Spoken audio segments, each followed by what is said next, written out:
Frankenstein, ou O Moderno Prometeu, de Mary Shelley. Este livro foi escrito em 1816, logo após a erupção do vulcão conhecido como Monte Tambora, ali na Indonésia. Em 1815, esse vulcão entrou em erupção e causou mudanças no clima, né, da região ali da Europa. O ano de 1816 ficou conhecido como o Ano Sem Verão, porque devido às cinzas do vulcão, a fumaça, ele cobriu partes da atmosfera, né, fez com que o sol ficasse escuro. Então foi um ano bem escuro ali naquela região e com chuva, com várias mudanças no clima que fizeram com que os habitantes, né, a população, ficasse sem sair de casa, devido às condições climáticas, muito frio, muita chuva. Então as pessoas passaram mais tempo em casa, deixando assim de fazerem os seus costumeiros passeios ao ar livre.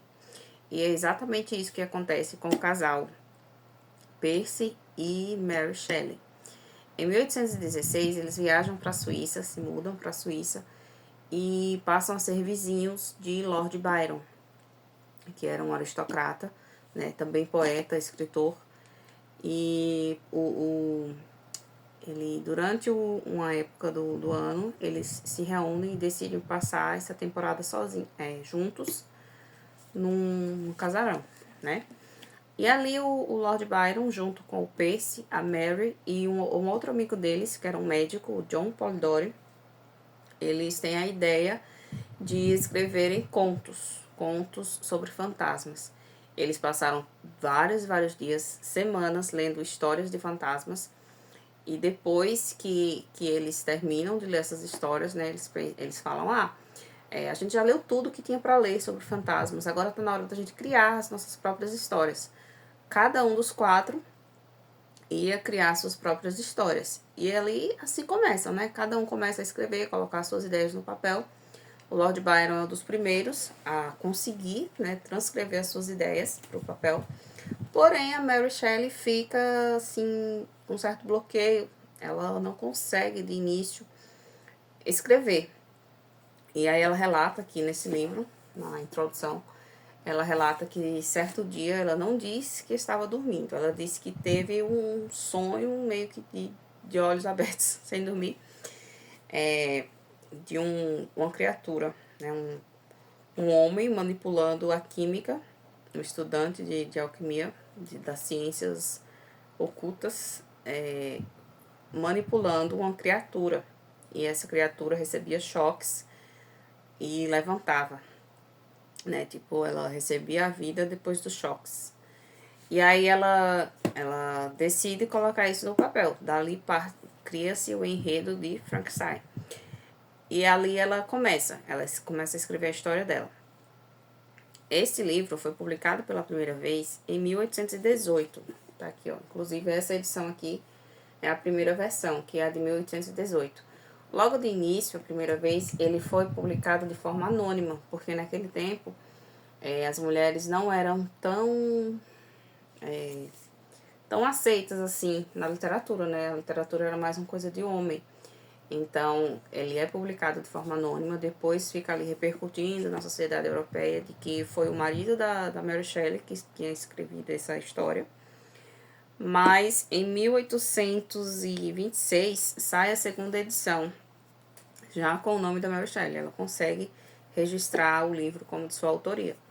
E em 1831, que a maioria das edições desse livro aqui são de 1831, ela faz algumas alterações, algumas revisões, não muda nada o enredo da história, ela apenas conserta algumas coisas que ela achou que poderiam ficar com mais coerentes. Ela muda ali algumas palavras, algumas frases.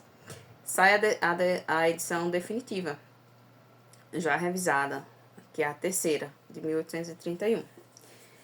Então, a história, acho que tem spoiler, vai ter spoiler nesse vídeo, porque eu acho que todo mundo já conhece essa história. Quem não leu o livro, pelo menos já viu o filme, ou já viu outros filmes que a criatura de Frankenstein aparece, como aquele filme com o Hugh Jackman e a Kate Beckinsale do Van Helsing. Ele tem um papel ali muito focado no Frankenstein, né? Então, todo mundo já conhece essa história, acredito, né? Então, o spoiler não vai ser exatamente um problema. Então, a história começa com o Dr. Victor, num bote, quase naufragando ali, né? Sendo avistado pelo navio em que está o Walton, que é um escritor que está no navio ali, viajando em busca de histórias. Ele quer achar a narrativa da sua vida, né? E ele vai escrevendo essas histórias para a sua irmã, vai escrevendo cartas e enviando essas cartas para a irmã dele. E o Walton, num dia ali de muito frio no navio, a tripulação já estava há muitos dias viajando, eles avistam esse barquinho, né, com o Dr. Victor, já ali num estado muito cansado, com fome, péssimas condições, e eles resgatam, eles trazem o Dr. Victor pro navio. Mas antes do Victor aceitar ir a bordo do navio, ele pergunta para onde aquele navio está indo.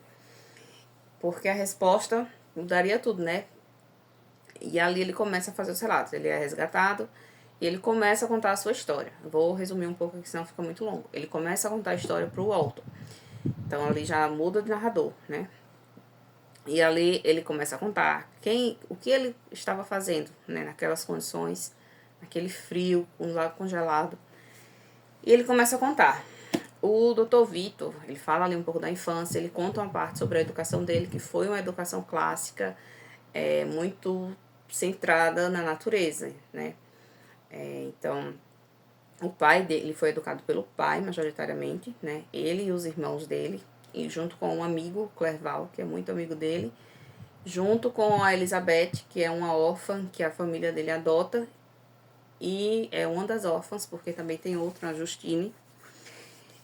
E eles crescem todos juntos, sendo educados com a educação. O Victor, ele lê muita literatura, ele lê uns gregos antigos, que inclusive ele é criticado por um dos professores dele, por ler esses gregos. O professor trata ele assim de uma forma meio despreza. Você fala assim, mas por que você lê isso com tantas outras coisas melhores para ler?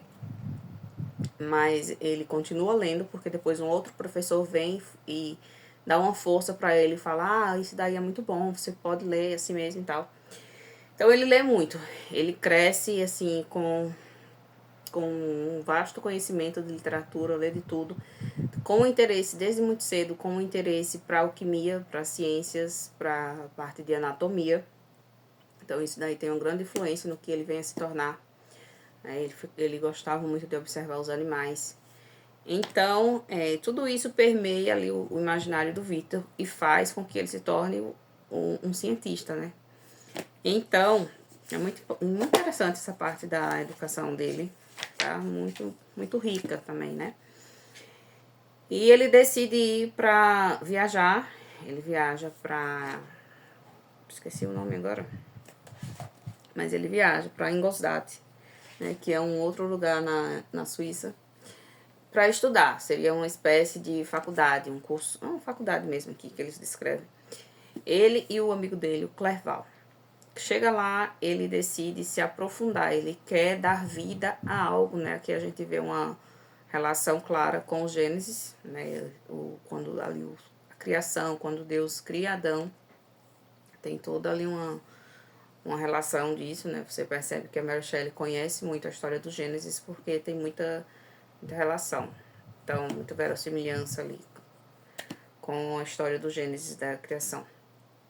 Então, ele decide criar essa criatura. Vale lembrar que em nenhum momento fica claro qual é o propósito do Victor em criar esse ser, né? Ele não mostra, assim, não tem uma explicação, o porquê, eu quero criar para isso. Não tem um propósito a criação dele. Chega ao fim do livro, você não vai ver um propósito claro.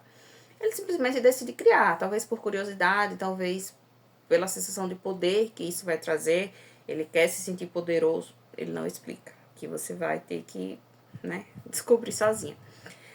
Então ele decide criar, e aí ele começa a ir aos cemitérios, né, ele vai aos cemitérios, Ele começa a pegar partes de corpos para formar a sua criatura. E ele tem a preocupação de pegar feições bonitas, né? Na hora de formar ali a parte do rosto, ele se preocupa que essa criatura seja bonita. No entanto, ele acaba tendo aí uma grande frustração, porque quando a criatura, ele faz uma descrição aqui bem profunda, assim, quando você lendo, né, quando a criatura abre os olhos, aqueles olhos amarelados, os cabelos escorridos, lisos, pretos, escorridos, você imagina assim, é uma coisa bem, bem feia mesmo, bem assustadora. E apesar de todo o esforço que ele teve em procurar dar uma feição bonita para a criatura, não acontece, porque quando a criatura acorda, ele vê que a pele ficou muito esticada, tinha mais tecidos do que a pele podia cobrir. Então você imagina aí o negócio todo retalhado, todo esticado. Não adiantou nada a preocupação dele em querer fazer algo bonito, porque não saiu como ele queria. Então ele fala que a criatura ficou musculosa, a pele mal dava para cobrir o tecido, né, do pouso, digamos assim, a musculatura da criatura foi insuficiente, o tanto de pele que ele colocou. Então você imagina a pele toda esticada, né, talvez algumas partes expostas, enfim. E aí, é isso, né? E a criatura, quando acorda, o Vitor já entra no estado de que vem a se tornar frequente, né? Ele entra num estado de doença, assim, uma convalescência, talvez uma depressão, não sei. Ele fica com febre, ele fica de cama quando a criatura acorda e ele some. Ao invés de cuidar, né, tentar solucionar ali, ele abandona a criatura, foge, adoece, fica uns dias fora e a criatura some. Quando ele volta, ele fica com medo da criatura, né, porque ele ficou muito grande, muito forte.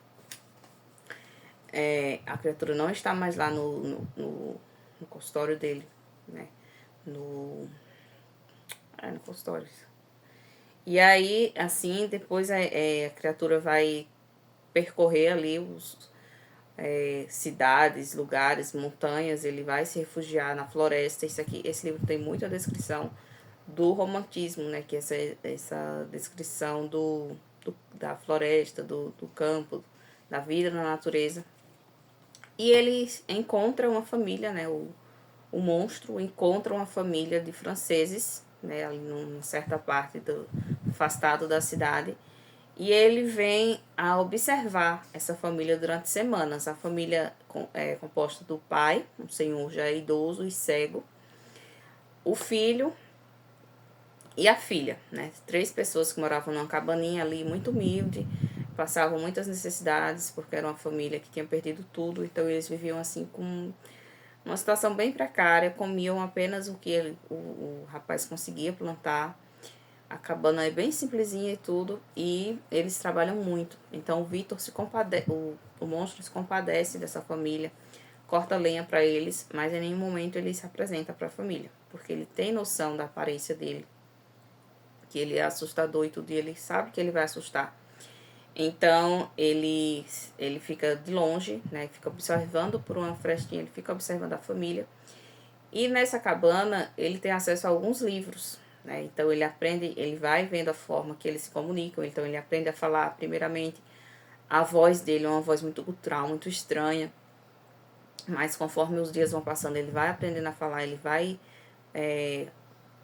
maneirando a voz dele para se tornar uma voz natural de humanos. Então ele vai se aperfeiçoando, ele vai se intelectualizando através desses livros. São livros como O Paraíso Perdido, tem um livro do Goethe também. E ele é literatura clássica da melhor, né? São 3 livros, depois ele encontra mais outros e encontra umas cartas também. Então, assim, essa é a educação dele, né? Um monstro que surgiu ali sem instrução nenhuma, sem saber falar, sem saber nada. Em poucos meses, ele consegue se intelectualizar através dos clássicos, tá? E a importância de você ler clássicos. Ele consegue aprender sobre cultura, sobre sociedades, sobre várias coisas. E ele quer ter amigos. A grande necessidade, o grande tema assim, do livro é a solidão do monstro. Ele quer a todo custo ter uma companheira. Mas ser amigo, ele quer se sentir amado, ele quer ser visto sem estranheza, sem um ser, sem ser monstruoso, ele quer ser visto como normal, ele quer ser aceito pela sociedade. Mas ele sabe que não é qualquer pessoa que vai aceitá-lo da forma como ele é, porque a aparência dele já causa muita estranheza, muita repulsa, medo, horror. Então tem que ser alguém semelhante a ele. E ali ele decide que ele vai reencontrar o Victor e vai pedir para que o Victor crie uma companheira para ele. Então tá aí mais uma vez, né, a semelhança com a criação de Eva no Gênesis, né? Ele quer uma companheira, alguém semelhante. Então tem que ser alguém feito nos mesmos moldes que ele, tem que ser criado pelo mesmo criador, né, para ter o mesmo formato. Então ele decide se aproximar dessa família porque ele quer amizade, ele quer companhia, mesmo que ainda não seja a pessoa perfeita, que seria só alguém semelhante a ele. E ele decide se aproximar primeiro do senhor daquela família, que é cego, né? Então ele pensa assim, ele não vai me ver, então ele não vai causar estranheza e talvez eu consiga a amizade dele.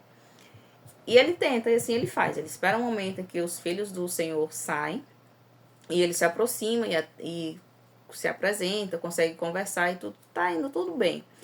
Até que o filho do senhor volta, eles retornam e encontram aquela criatura dentro de casa. E aí você já imagina que não dá nada certo, porque as pessoas, a aparência dele já era uma apresentação, né? Ele já era monstruoso, era diferente de tudo que as pessoas viam.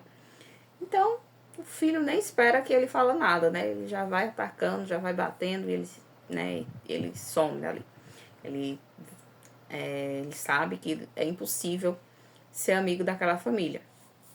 Mas isso aí gera uma ira nele, uma raiva, um momento triste a descrição dele. Vale lembrar que o monstro, ele é muito... poderia ser sedutor, mas ele consegue falar de uma forma que faz com que ele é muito persuasivo. Você lê aqui, você chega a sentir pena dele em certos momentos, em certas descrições que ele faz, porque não é exatamente que ele se vitimiza, mas os livros, o que ele aprendeu, ele aprendeu a se comunicar muito bem, a falar de si mesmo, dos próprios sentimentos. Ele fala de uma forma que faz você acreditar, né?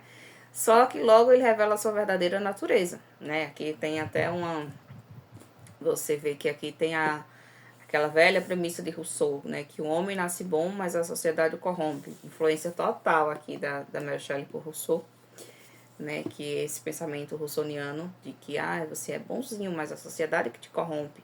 Então o monstro é assim, né? Ele pensa assim, eu nasci bom, eu queria ser bom, eu queria fazer o bem, mas o mundo, a forma que me trataram, o meio em que eu fui colocado, me tornou isso aqui, né? A gente sabe que não é assim, mas é a ideia. Então, ele coloca isso aí na cabeça. Eu era bom, mas as circunstâncias me fizeram isso aqui. Então ele começa a cometer crimes, começa a matar pessoas. Uma pessoa é condenada injustamente por um crime que ele comete, é uma morte bem triste, assim, que atinge diretamente o Victor. Ele está disposto a fazer qualquer coisa para atingir o Victor, até que o Victor faça o que ele quer. Então, ele vai fazer qualquer coisa, a qualquer custo, né? Independente do que seja. Então, ele vê que a mulher vai ser condenada por conta de um crime que ele cometeu, mas isso nem abala. A intenção é essa, a intenção é atingir o Victor. E assim ele vai fazendo. Inclusive, a noiva do Victor, né, ele consegue se comunicar ali com o Victor e ele promete. Vale lembrar que na primeira vez que ele fala com o Victor, ele fala, eu quero que você faça assim, assim, assim. Se você não fizer, eu vou matar, vou destruir tudo que você ama. Todas as pessoas que você ama, eu vou destruir. Eu vou acabar com a sua vida, assim como você fez com a minha. Você não me deu o direito de ter uma companhia, de ser aceito, de ser normal. Então eu vou tornar a sua vida um inferno. E o Victor mesmo assim se torna irredutível. Eu não vou eu não vou atender o seu pedido, porque o Victor viu que ele é um monstro, que ele não é humano. Ele faz muita crueldade. Qual é o pensamento do Victor? O Victor chega à conclusão que uma criatura daquela já é ruim. Imagine duas. O que eles poderiam fazer juntos, né? Ele pode ficar muito feliz, ficar bom e tal, decidir não fazer mais nenhuma maldade, devido à felicidade que vai ter quando tiver a sua companheira. Mas e se a companheira, mesmo que surja boa, mas de alguma forma seja alguma circunstância, alguma coisa, a leve a se tornar mal, a leve para o lado ruim, e eles juntos decidam destruir tudo, na cabeça do Vitor, eles são capazes, eles eram muito fortes e eles não cansavam facilmente, como um homem cansa, eles conseguiam, o monstro consegue sobreviver com muito pouco, ele come ali nozes e frutas que ele encontra na floresta, então assim, ele é muito melhor adaptado do que o homem, ele consegue se mover, se transportar de um lugar para o outro rapidamente.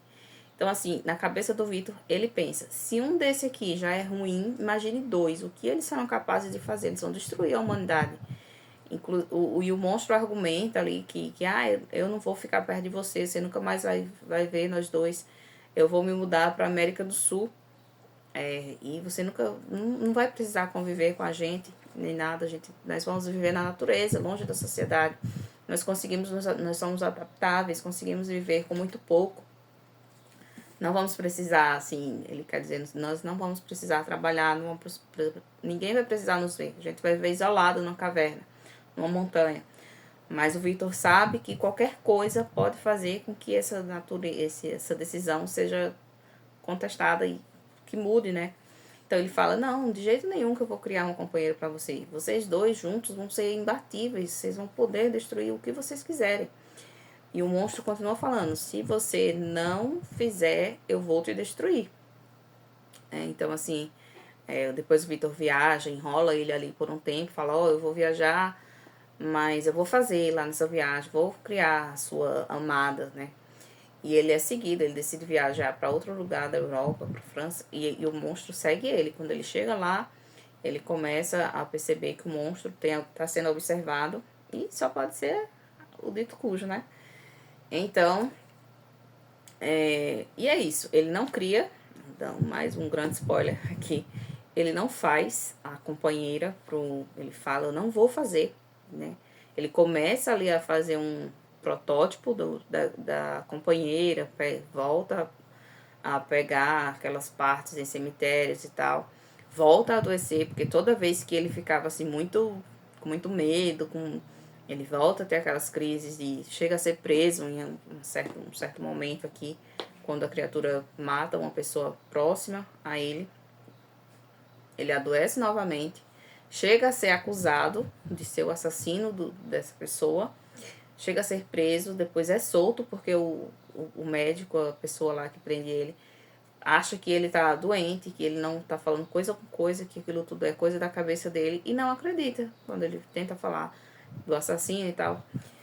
Enfim, ele não cria criatura e o monstro fica mais raivoso ainda. E ele decide viver a vida dele, casar. Em nenhum momento o Victor se culpa. Em nenhum momento ele mostra qual foi o propósito em criar esse monstro. E em nenhum momento ele cai na real, ele se culpa, ele se acha assim, que ele é o responsável por tudo aquilo que aconteceu. Depois de tanta desgraça, de tanta gente ter morrido, de ter abalado as cidades, em nenhum momento ele cai na real, de dizer, a culpa é minha, eu fiz isso, ou contar toda a verdade. Ele promete para a noiva dele que ele vai contar a verdade, mas somente um dia depois do casamento. E o monstro já tinha falado para ele, eu vou estar presente na sua noite de núpcias. Você não vai ser feliz, não vai acontecer. E ele ignora tudo isso. O que ele faz na noite de núpcias? Essa é uma das partes que dá mais raiva do Victor. Já antes você já tá assim com muita raiva dele, pelas atitudes dele e pela falta de compromisso com a verdade, né? Ele, em nenhum momento ele admite que o erro é dele. Então, o que ele faz na noite de núpcias? Apesar da ameaça que ele já tinha recebido, ele deixa a noiva sozinha. Ele diz, eu vou tomar um ar, fica aí, depois eu volto. E deixa a coitada lá sozinha. Então, não tinha como dar outra coisa, né? E ainda assim, ele ignora todos os avisos. Então, ele já tinha perdido praticamente todo mundo, amigo, família. E então, assim, é o ápice das perdas, né?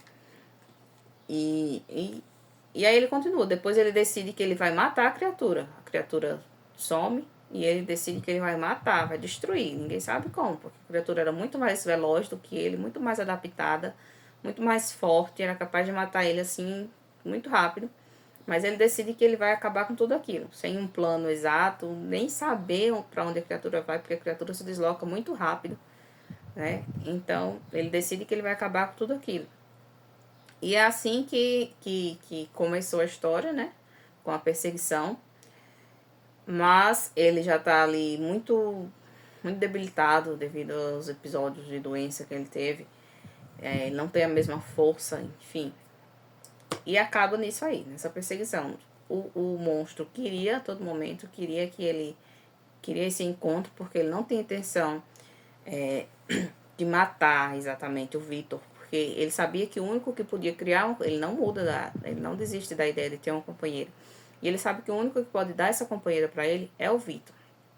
Mas o Victor acaba morrendo e a criatura decide colocar um fim a si mesmo. Ele decide que vai ser através do fogo, né? Ele veio ali através de uma forma antinatural e vai ser destruída pelo fogo. Ele decide que vai fazer uma pira e vai se jogar em cima.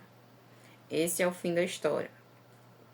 Então, assim, esse livro é uma leitura, assim, excelente, muito bom. É um dos clássicos, daqueles que você tem que ler porque é um dos mais importantes, né? Faz parte ali daquela lista super importante da literatura mundial que todos devem ler. No entanto, ele, assim, não é, nossa, uau. Fica, assim, algumas pontas soltas. Uma delas é essa, né? De que em nenhum momento o Victor pega a culpa para si, assume a responsabilidade do erro dele, né? Não tem um propósito, claro, que em nenhum momento vai ter o propósito do porquê essa criatura foi criada. Então, assim, é um livro excelente, porém não é perfeito, né? Mas é isso, vale muito a leitura, ali a partir dos... Vai depender muito da maturidade do adolescente que for ler isso aqui, não é para crianças, tem, apesar de ter algumas adaptações. Eu não acho que seja um livro que vale a pena você ler adaptado, enfim. Prefiro que seja lido integral, versão integral. Então, ali, acho que para crianças a partir dos 13 anos, talvez, 14 ou 15, se for uma criança ainda muito sensível, imatura em certos temas, melhor a partir dos 15. Mas é isso, o livro, ele tem, não é grosso, deve ter aí umas, sei lá, 150 páginas. O meu não dá pra dizer exatamente quantas páginas, porque essa edição aqui é bilíngue.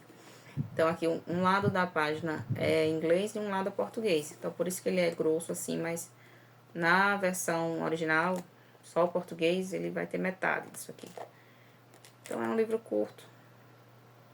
Muitas características góticas, românticas. E que certamente vale a pena para conhecer a autora. Para conhecer o período ali. É um livro que você vai ver muito, assim, durante a sua vida. Porque ele já teve muitas adaptações para o cinema, músicas, enfim, várias coisas. Outros filmes com outros temas até, mas que também tem essa temática gótica. Às vezes trazem só o monstro. Então, tem a citação do monstro. Ou aparece em outras literaturas. Você tá lendo um livro e aí aparece lá Frankenstein, Mary Shelley. Ou alguma citação, relação, quando falam das questões filosóficas ali, homem, monstro, ou de naturezas humanas, as duas naturezas que o homem traz em si. Enfim, é um livro que você precisa conhecer, porque você vê ele sendo mencionado em muitas coisas, em filmes, em contos, em romances, em livros, enfim. E para conhecer, né? Vale a pena ser lido, sim, apesar de não ser aquele livro perfeito, tá? Então fica aqui a minha recomendação.